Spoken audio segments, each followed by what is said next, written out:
We are now going to close the same incision using a continuous suture technique. Insert the first suture as before at right angles to the skin edge and ligate this using a standard reef knot.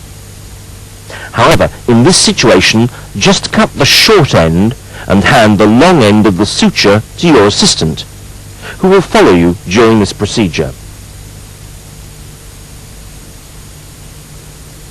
The second suture is put in the standard manner as before, and then the suture snugged down and handed to your assistant. Here comes the third suture, the distance apart being exactly the same as for interrupted sutures. Work along the wound each time ensuring the same tension, and then hand it to your assistant who maintains that tension.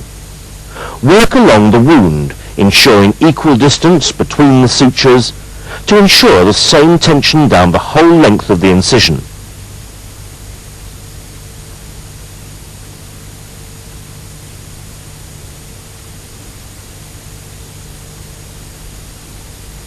After the final suture has been inserted, leave one loop long and then ligate using a standard reef knot technique.